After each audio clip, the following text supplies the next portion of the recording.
Potter's Journal. Here we are at my nursery. I need to get Pottery back up on the sign. Go past the shrubs here, the perennials, the greenhouse, herbs waiting to go out for a sale.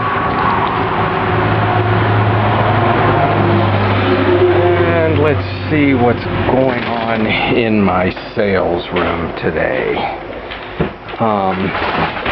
This is at the nursery, directly on the highway. I've got some wall displays, some pedestals. I don't think we've ever seen my sculpture. Here's some garden art.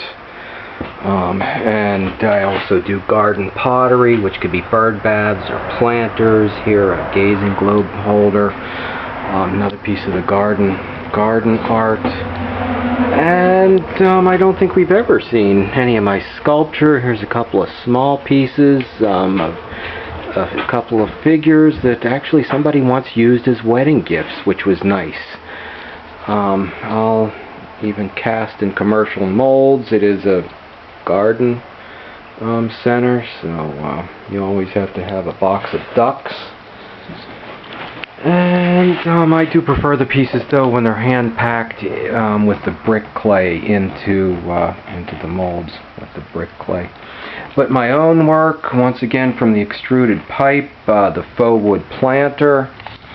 I try to, with the feet, with the roots and the branches, give them some character, make them feel alive. I have been selling pieces. We're now at mid-June, both here and at the markets. The salsas are going double bowls, one here and one there. I only had a couple baskets in the spring. They did not go around Easter or Mother's Day, and these I'm really waiting till late summer, since I won't be able to get back in the studio and I want to have something new to show at the time. Some older pieces, some strawberry chicken and hen jars. Most of my stuff is down here now, so I repack the crates and add to them right here. Let's see. Some pieces that were here and maybe we didn't see up in my studio. The red slipware trailed and brushed through. And actually there's a couple of very old salt pieces down there in the corner. And teapots. We've seen my blue and gray, and then from last winter I did sell a few mugs here and there, but one with the finger marks in it to a fellow artist. Actually, both of my fellow artists at the One Farm Market bought pieces, so that's always nice.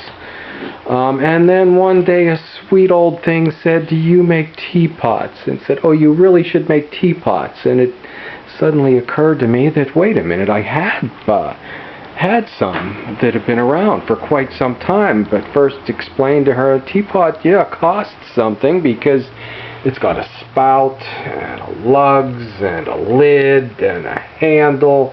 And she said, "That's okay." I took them in every week. About a month later, she caught up with me again, and was happy to see them, and took a good look at them, even finding relatively inexpensive ones, small, just her size, in actually 2 colors. And then when I turned around, she quietly snuck off. Let's see, what else? I think in one of the last clips, I had talked about these pieces and how they didn't turn out to be the high art pieces I was hoping for, but since most of the farm market pieces or production pieces were fairly inexpensive, this is a higher ticket item, and I did have somebody take a set, so that was nice, a pair of them. Actually, I call her my horticultural friend because she always buys some horticultural rarity for her garden. The other thing that surprised me was bowls. I had never really sold or made bowls before. I always did a lot of mugs, but not bowls. And yeah, people bought them and bought them in sets. I don't know how I missed out on that. It may be that when I was doing the redware that they were mixing bowls, or they were fairly heavy and clunky.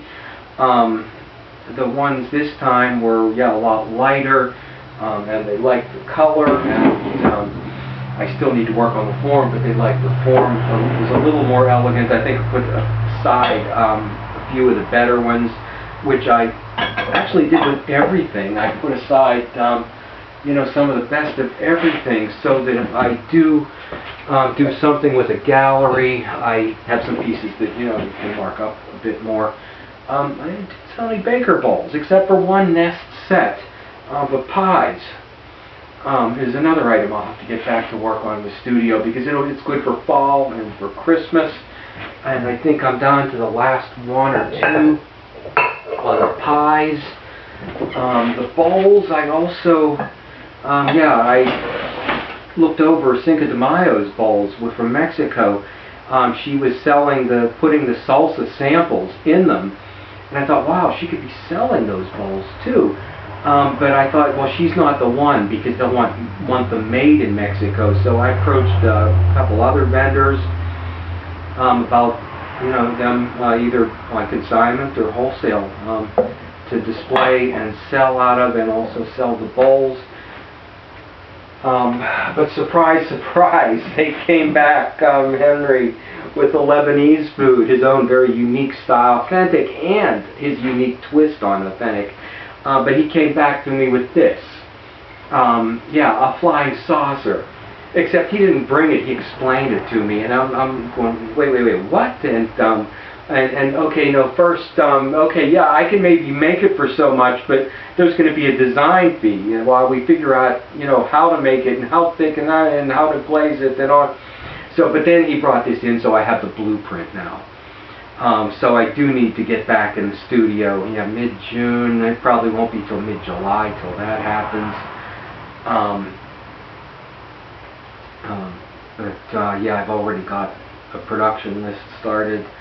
Oh, and yeah, what is it exactly? Yeah, wait a minute. What is it exactly? What is it exactly? You know, this might be a good point to stop and say, stop back, and we'll find out what it is exactly. Okay, please, yeah, stop back.